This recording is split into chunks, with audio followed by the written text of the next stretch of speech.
चंद्रयान कहाँ है? चंद्रयान कहाँ तक पहुंचा? चंद्रयान की सफलता पर नई खबर क्या है? पहले तो आप ये जान लें, इंडियन स्पेस रिसर्च ऑर्गेनाइजेशन यानी इसरो ने आज के दिन यानी 16 अगस्त को चौथी बार चंद्रयान 3 की ऑर्बिट को बदल दिया है। ऑर्बिट बदलने का मतलब क्या है? बहुत आसान शब्दों में, देसी भाषा में इस वीडियो में मैं बहुत कुछ आपको बताने और समझाने जा रहा हूँ। यानी अब चंद्रमा की 153 किलोमीटर गुणा 163 किलोमीटर की करीब करीब गोलाकार कक्षा में चंद्रयान आ चुका है। चंद्रयान 3 यानी चंद्रमा के बहुत ज़्यादा करीब आ गया है। अभी चंद्रमा की सतह पर पहुंचना बाकी है, लेकिन चंद्रमा के, चांद के, मून के बहुत ज़्यादा करीब है। और इसके लिए इसरो के वैज्ञानिकों ने सुबह करीब 8:30 बजे यान के थ्रस्टर कुछ देर के लिए फायर किए। इससे पहले चंद्रयान 150 बाई 177 किलोमीटर के ऑर्बिट में था, लेकिन अब 153 बाई 163 किलोमीटर के ऑर्बिट में है। यानी पहले बाहर का ऑर्बिट, उसके बाद फिर अंदर के ऑर्बिट तक पहुंचने लगा है।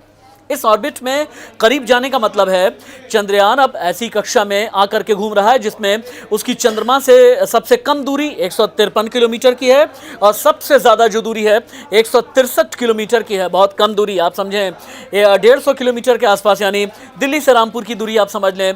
या अगर आप मान लीजिए यूपी के रहने वाले हैं तो बनारस से लेकर के बमुश्किल सुल्तानपुर तक की दूरी, इतनी दूरी बस अब चंद्रयान 3 की रह गई है। अब 17 अगस्त यानी कल का दिन चंद्रयान 3 के लिहाज से बहुत अहम है। इस दिन इसरो चंद्रयान 3 के प्रोपल्शन मॉड्यूल को लैंडर से अलग करेगा। उसके बाद फिर 23 अगस्त को लैंडिंग होनी है, यानी यहाँ से ठीक एक हफ्ते के बाद में जो लैंडर होगा लैंड करेगा चांद की सतह पर। यानी जो भी रॉकेट के साथ में आप समझें जो भी मशीन भेजी गई है ये चांद की सतह पर 23 अगस्त को लैंड करेगी। और फिर हमें ये पता चलेगा कि भारत को अपनी फाइंडिंग में क्या पता चला कि चांद की सतह पर क्या है।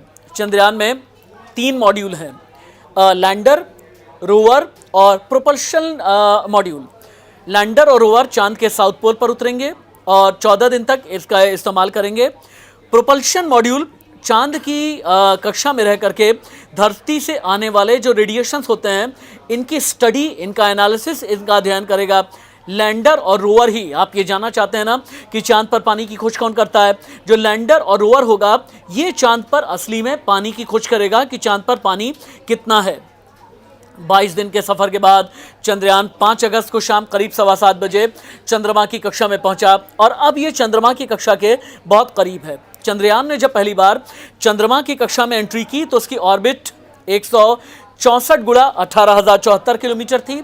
यानी ऑर्बिट में प्रवेश करते समय उसके ऑनबोर्ड कैमरों ने चांद की तस्वीरें कैप्चर की जो हमने आप तक पहुंचाई। इसरो ने अपनी वेबसाइट पर वीडियो भी बना करके इसे शेयर किया था। और मिशन की जानकारी देते हुए इसरो ने ट्विटर में चंद्रयान के भेजे मैसेज को लिखा था, तब मैं चंद्रयान 3 हूँ, मुझे चांद की ग्रेविटी महसूस होने लगी है। चांद की ग्रेविटी महसूस होने का मतलब यह है कि हम कई कदम आगे बढ़ चुके हैं, कई कदम क्या बल्कि कई युग आगे बढ़ चुके हैं। यानी चंद्रयान 3 अभी बिल्कुल सही दिशा में है।